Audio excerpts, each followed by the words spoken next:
أثارت تصريحات رجل الأعمال المصري سميح ساويرس أمس الثلاثاء التي أعلن فيها التوقف عن بدء مشروعات جديدة في مصر جدلا واسعا عبر منصات التواصل الاجتماعي. التصريحات التي أدلى بها ساويرس عدها خبراء اقتصاد مؤشرا على تدهور المناخ الاقتصادي والاستثماري في مصر، في حين رأى آخرون أنها جاءت في وقت عصيب بالنسبة للاقتصاد المصري وقد تضر بمساعي الحكومة لجذب المستثمرين إلى البلاد.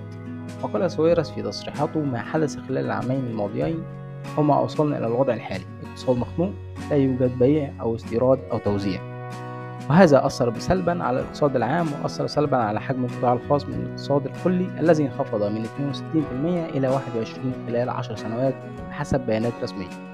أنا اتخضيت من التدهور الذي حدث. وبالسؤال عن ضبابية سعر الصرف قال: طبعا، كيف أعرف إذا كان المشروع سيكسب أم سيخسر؟ وعلى أي سعر للدولار؟ السعر الدولي 42، السعر السوق السوداء 36 والرسمي 31.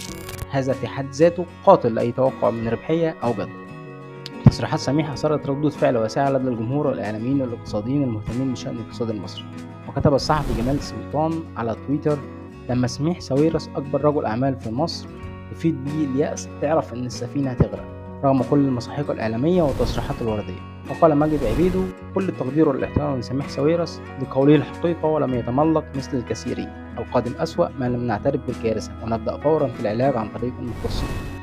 ليس وحده ساويرس، فقد أعلنت الشركة المتحدة للإلكترونيات إكسترا السعودية أول أمس الاثنين أنها قررت وقف خططها التوسعية في مصر بعد دراسة جدوى. وقالت صحيفة فاينانشال تايمز البريطانية السبت الماضي أن شركة أبو ظبي القابضة للتنمية ADQ أوقفت مشروعاتها مؤقتا في مصر.